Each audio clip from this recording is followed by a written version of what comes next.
Bonjour. Bonjour Kai Lippmann. Bonjour, bonjour. José Manuel Lamarque.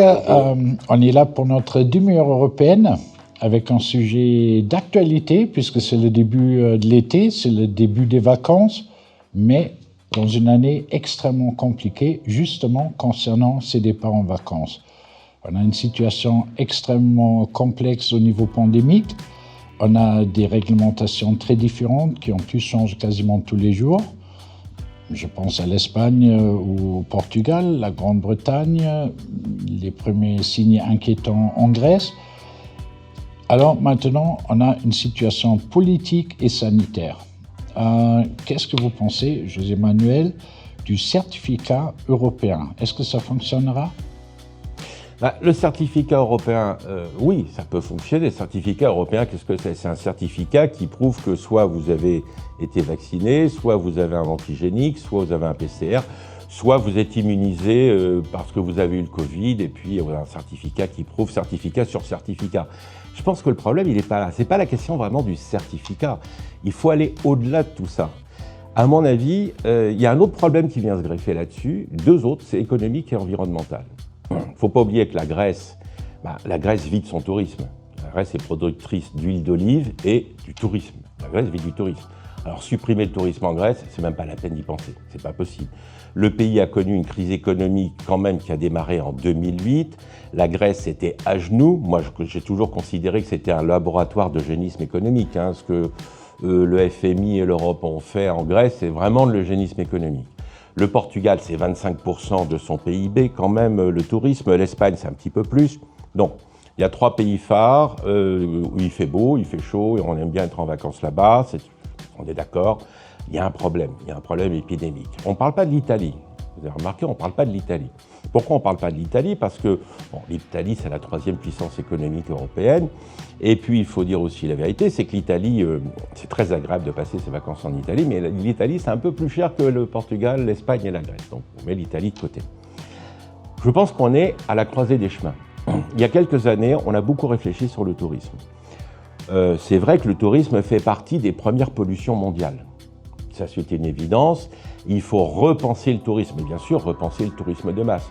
Je prends un exemple sur ces grands paquebots, qui peuvent être des clusters. Je pense que le plus grand paquebot aujourd'hui, c'est 6 à 8 000 passagers, 2 000 manques d'équipage, 10 000 personnes à bord. Vous imaginez, le moindre problème qu'il y a à 10 000 marins avec un grand paquebot, il y a vraiment un vrai gros problème. Les gens les spécialistes de la sécurité maritime s'y intéressent. Sauf que ça pollue énormément. Ça pollue parce qu'il faut déployer de l'énergie. Quand le bateau est à quai, automatiquement, les machines continuent à tourner parce qu'il faut de l'électricité, parce qu'il faut de l'eau, parce qu'il faut nettoyer. Parce que 6 000 personnes, ce sont des douches, c'est des toilettes, c'est des bains, ce sont des serviettes de toilette, ce sont aussi les serviettes de table, les nappes, etc. Donc, il faut laver. Ça consomme de l'eau. On a vu le même problème à Ibiza il y a à peu près 5 ans, où tout d'un coup, plus d'eau à Ibiza. Toute l'eau devait venir de Barcelone parce que le nombre d'hôtels qu'il y avait à Ibiza faisait que, de toute façon, on dépensait tellement d'eau pour les touristes qu'il n'y avait plus d'eau. Le tourisme, c'est devenu une pollution. Le grand virage, c'est repenser le tourisme de masse. Pour les bateaux, c'est impossible que 8000 personnes débarquent dans une île pour 2 heures. On prend le cas de Dubrovnik, qui n'est pas une île, mais qui est une ville, l'ancienne Raguse en Croatie. Quand on voit ces grands paquebots débarquer 8000 personnes à Dubrovnik, 8000 personnes pour le débarquement, c'est à peu près 2 heures, de navette à navette. Donc les premiers qui ont fini la visite doivent déjà repartir sur le paquebot. Vous imaginez ce que ça donne pour une petite ville comme Dubrovnik. Bien sûr, il y a le commerce derrière, il y a l'économie, mais là, justement, pourquoi on n'interdit pas ces croisières? En plus, vu la situation pandémique, on a assisté, surtout en 2020, à la création presque systématique de foyers, de clusters, dans des croisades. On sait que c'est écologiquement, c'est absolument impensable de continuer ça. Pourquoi est-ce qu'on n'interdit pas les croisières? Voilà. Alors ça c'est un point que les Vénitiens soulèvent, que les Barcelonais soulèvent, parce qu'ils ne veulent plus voir ces bateaux. Mais on met de côté la question des bateaux qui est quand même très importante. Les aficionados de la croisière, il ne faut pas prendre ces grands bateaux, il faut aller sur les croisières du Ponant. Jean-Emmanuel Sauvé sait très bien faire ça, c'est des petites croisières, c'est très humain et c'est très beau. Voilà. Pour le reste, le tourisme de masse, c'est du déplacement en avion.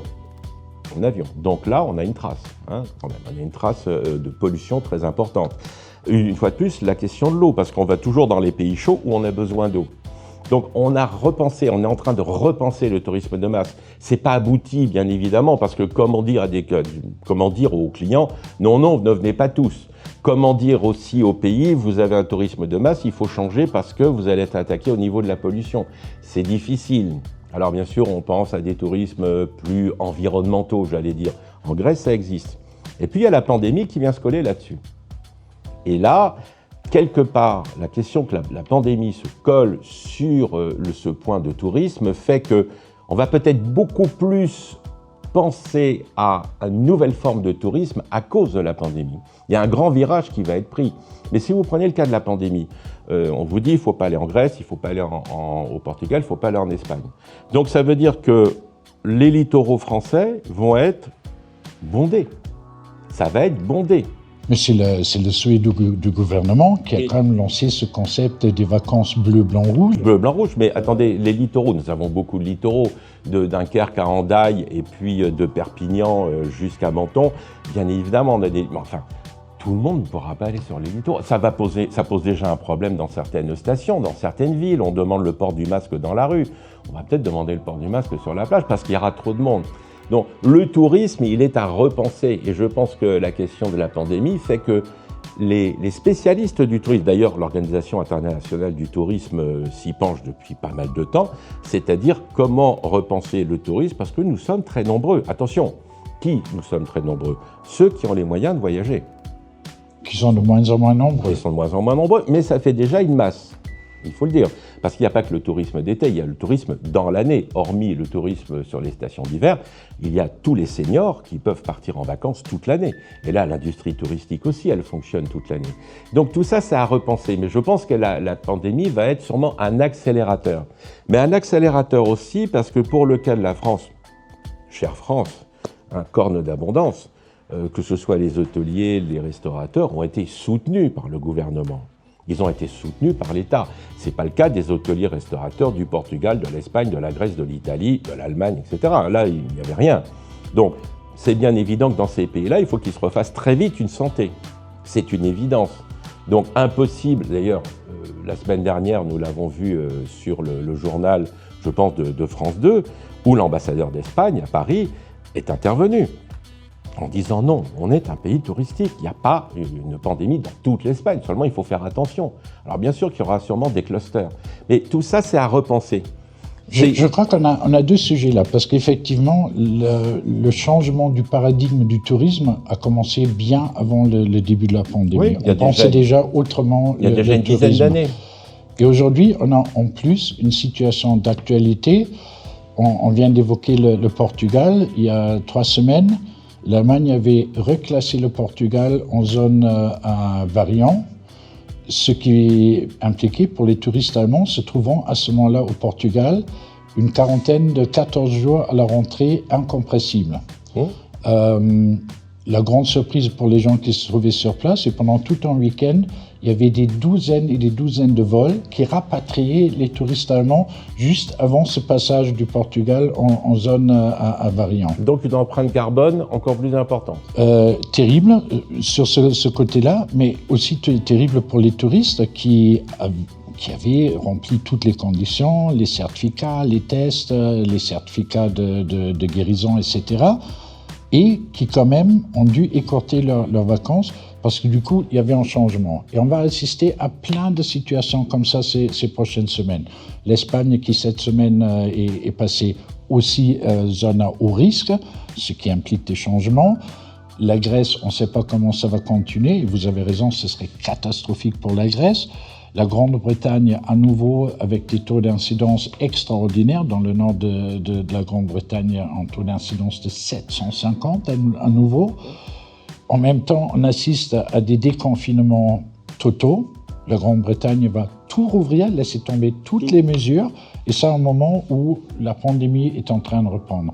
Alors, qu'est-ce qu'il faut en penser ? Il n'y a toujours pas d'approche européenne et notre petite émission s'appelle la demi-heure européenne. Que fait l'Europe pour harmoniser cette situation, pour essayer d'avoir une stratégie commune qui donne un peu de sécurité aux citoyens européens? Une Union européenne qui n'a pas réussi à harmoniser sa fiscalité, c'est déjà pas mal.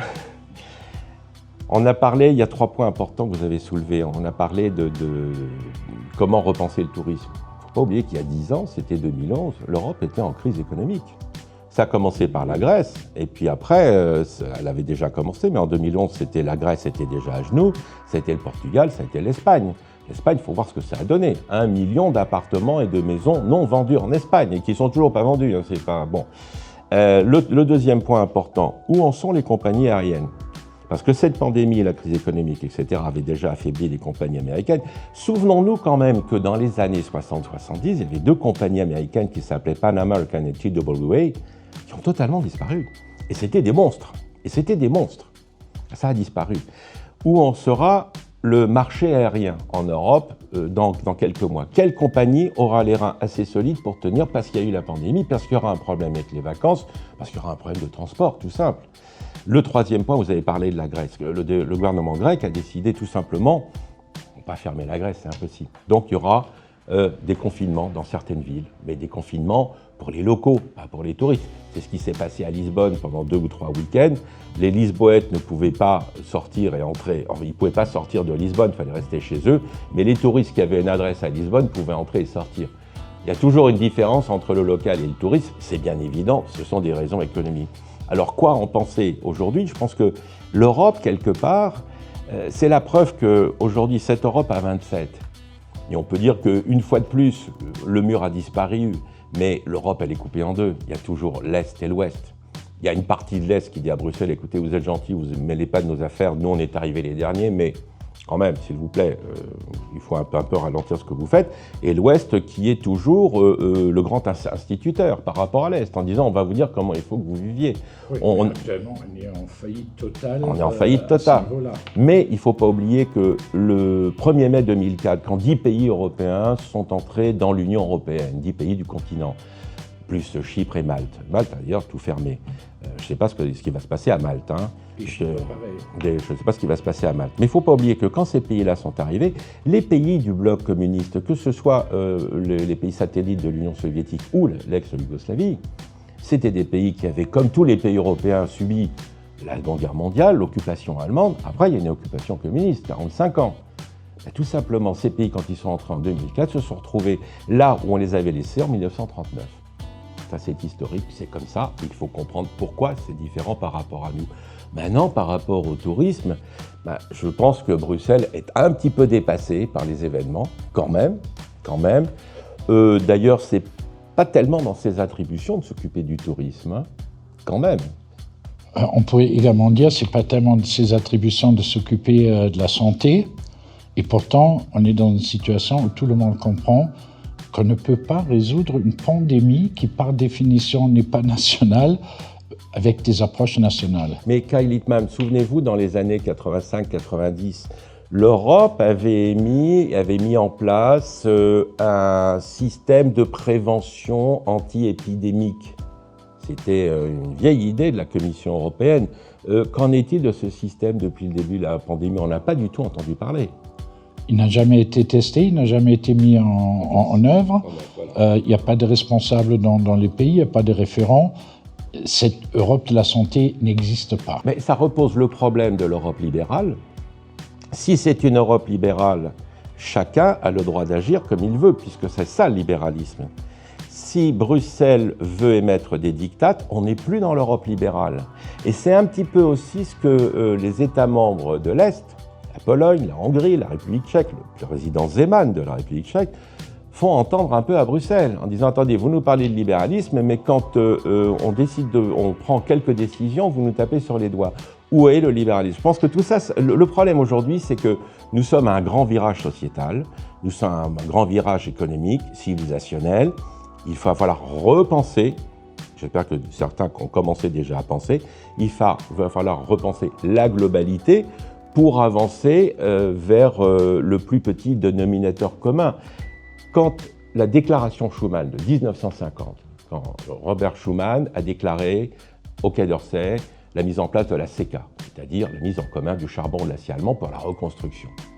Eh bien, René Pleven, à l'époque, René Pleven était le ministre de l'Intérieur, il avait eu ces mots, il avait dit « Autant plonger dans l'inconnu que de rester sur un acquis très connu, mais qui ne nous a servi à rien. » En gros, parce que c'est pas ça la phrase exacte, mais c'était l'idée de René Pleven, autant plonger dans l'inconnu.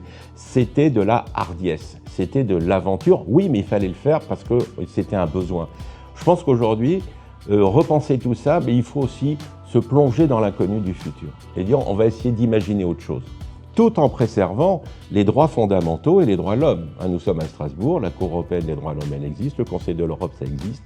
Donc on ne peut pas aller au-delà des droits de l'homme. Il faut respecter les droits de l'homme et les droits fondamentaux.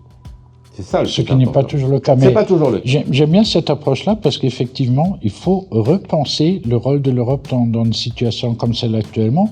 On a quand même assisté, surtout en 2020, à des prises de décision au niveau national qui contrecarraient carrément les mesures prises dans le pays voisin. Simple exemple, l'Allemagne et la France. On est à Strasbourg, c'est un sujet qui nous concerne très directement. À un moment donné, à cause de cette absence d'une harmonisation, d'un côté, on ouvrait les magasins, pendant que de l'autre côté, les magasins étaient fermés. Il y a une certaine logique à ce que les gens aillent là où ils peuvent faire les courses, etc., bouger, évoluer normalement. Donc, on n'a pas du tout su contenir des flux de personnes et donc les contacts sociaux, mais on a carrément invité ce virus à circuler le plus librement possible. Et là, il faut quand même réagir et se dire, effectivement, il y a des problématiques qui dépassent largement les frontières nationales, oui, où il faut agir ensemble. On ne l'a pas fait. Qu'est-ce que peut faire l'Europe pour parer à cette situation? Et ça concerne tout. Ça concerne la circulation du virus. Ça concerne le tourisme. Où est-ce qu'on peut aller cet été? Sous quelles conditions? Est-ce qu'on peut louer un hébergement? Est-ce qu'il faut prendre le risque d'écourter ses vacances? Pour certaines destinations, on vous demande un test PCR, on vous demande un test antigénique, on vous demande un vaccin, on vous demande si vous avez attrapé le Covid, et dans ces cas-là, bon, voilà, on demande des choses. Je pense que la base de tout ça, c'est, et on en a parlé ensemble, c'est la refonte des institutions. Nous avons besoin d'une refonte des institutions européennes, que ce soit la Commission, que ce soit le Parlement, que ce soit aussi le Conseil de l'Europe, il ne faut pas l'oublier, parce que c'est une partie de l'Union européenne dans le Conseil. L'autre partie sont des États qui ne sont pas dans le Conseil. Et repenser peut-être aussi la Cour européenne des droits de l'homme, parce que tout ça s'entrechoque. Il y a la souveraineté des États, il y a la réalité de l'Union européenne, il y a aussi la réalité régionale. Parce qu'on l'a vu pendant la pandémie, certaines régions de France n'étaient pas touchées par la pandémie et d'autres, oui. Bon, il faut aussi repenser justement ce fonctionnement avec les régions. Mais il ne faut pas oublier une chose, et ça vous le savez mieux que moi, l'Europe, l'Union européenne n'est pas un État.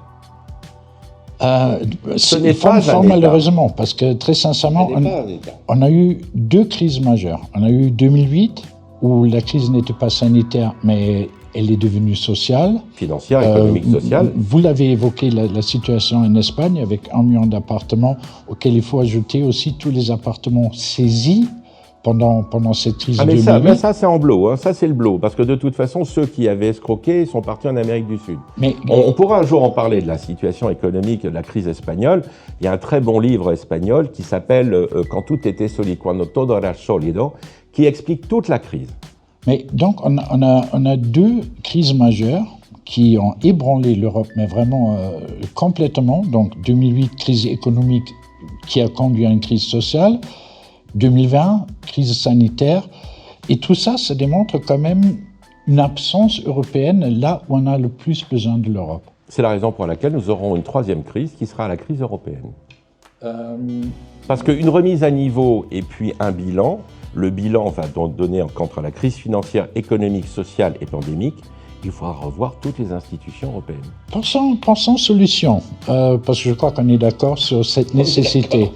On est aussi d'accord sur la nécessité de réformer les institutions européennes. Alors, qu'est-ce qu'on pourrait faire qui assure en même temps une véritable efficacité européenne, tout en permettant aux États de garder leur identité, leur indépendance nationale, parce que c'est ça qui pose, vous l'avez évoqué dans les pays de l'Est, énormément de problèmes, parce qu'on a tellement peur de revivre un pacte de Varsovie que déjà tout ce qui vient de Bruxelles, dans un premier temps, c'est plutôt niet. C'était pas Moscou, donc maintenant c'est pas Bruxelles.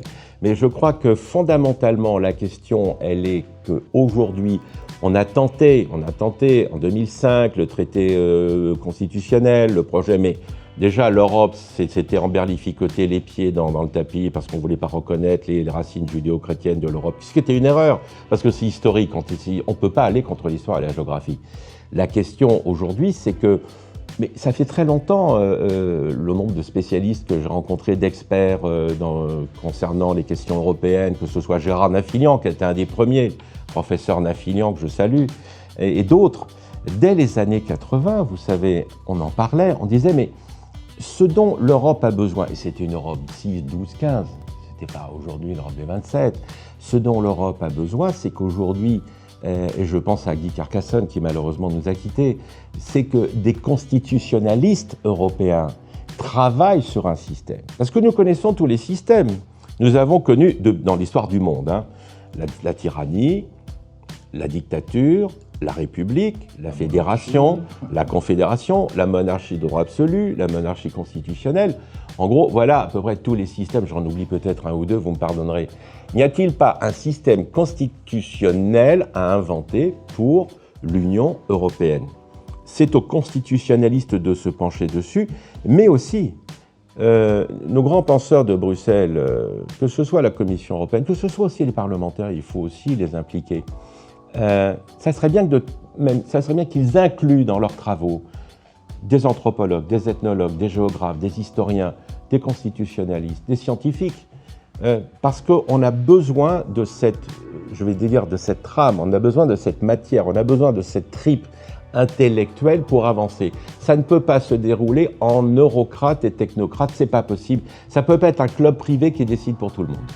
Oui, en même temps, on a besoin d'un autre type de fonctionnement, parce qu'on le voit. Et on n'a pas des années et des années et des années. On vient de vivre le Brexit. Je rappelle qu'après Nous avons 5 ans, on a 5 ans. Après le référendum du Brexit, et là on parle déjà de 2016, donc ça fait déjà 5 ans. Toute la politique européenne était choquée en annonçant le travail sur un nouveau projet européen. Ces travaux n'ont même pas encore commencé. Et je crois qu'à ce rythme-là, on verra d'autres sorties de l'Union avant que quelqu'un se mette réellement à inventer un nouveau type de fonctionnement. Et je continue. Oui, on est parti sur le sujet par le tourisme. Pourquoi est-ce qu'on n'a pas une agence européenne du tourisme qui tient compte des besoins des uns des autres? Le tourisme en Grèce, 25% du PIB, dans d'autres pays européens, même plus.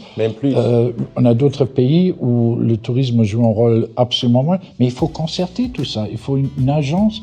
Il faut également, au niveau de la santé, d'autres approches. Mais qui les mettra en œuvre et quand? Mais parce que les Européens aiment bien se faire peur. Dès qu'il y a un problème, par exemple avec la Turquie, on s'aperçoit qu'on n'a pas d'armée européenne, on n'a pas de défense européenne. C'est une arlésienne, la défense européenne. Ça fait des décennies qu'on en parle, mais on n'en aura jamais. Il y a une seule armée qui fonctionne, qui est valable, qui peut suivre un conflit, c'est l'armée française. Avant, on avait l'armée anglaise, mais bon, il y a eu le Brexit. Et donc, tout autour, bien sûr, ce sont des armées, ce sont des forces armées, mais ce sont des forces armées d'appoint, il faut le dire. À chaque fois, on se fait peur. À chaque fois, on se fait peur. Là, c'est la santé. Ah, nous n'avons pas une santé. Mais attendez, on n'avait pas un réseau épidémiologique européen, naguère. 85-90, j'avais traité le sujet. Ah, il est où? On ne sait pas. Il faut arrêter de se faire peur. On sait qu'on aura une crise en 5 ans européenne. Parce qu'il y a des pays qui vont tirer la sonnette d'alarme. Si ça continue comme ça, nous, on s'en va. On a eu le Brexit. Mais le Brexit, moi, je suis ni pour ni contre. C'est une logique. C'est une logique. À un moment, quand ça dérape, quelqu'un s'en va. Quelqu'un quitte le club, c'est tout. Et ça risque d'arriver pour d'autres États membres. Et peut-être pas ceux que l'on croit. L'année dernière, il y avait plus de 70% des Italiens qui étaient favorables à une sortie de l'Italie de l'Union. Je veux dire, on est dans une course contre la montre. Il faut anticiper. Il faut anticiper, oui. On n'anticipe pas. Il faut réformer les institutions. Tout le monde le sait. Personne ne travaille là-dessus.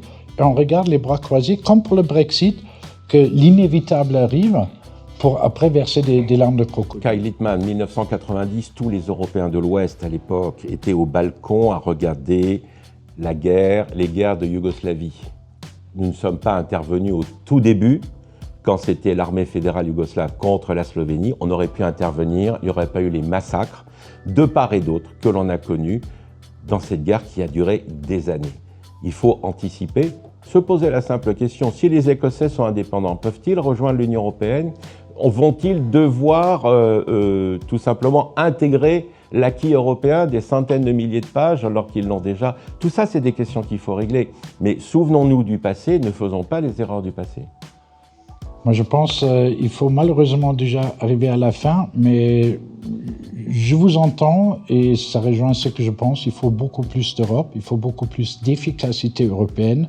Il faut peut-être aussi réduire un peu le overhead administratif bruxellois, avec 33 000 fonctionnaires où on se pose souvent la question ce qu'ils font à Bruxelles. Et je pense le tourisme, la santé, la défense, bien évidemment. C'est des sujets sur lesquels il faut qu'on se penche. Mais la base de tout, Kai Littmann, c'est l'éducation. Ce qui veut dire que ce dont on a besoin en Europe aujourd'hui, c'est de l'humain, et simplement de l'humain. Un très joli mot de la fin. José Manuel, merci beaucoup. La prochaine émission, ça sera après la rentrée. Donc, je vous souhaite un très bon été. Bonnes vacances et bonnes vacances à tous. À bientôt. Merci. Au revoir.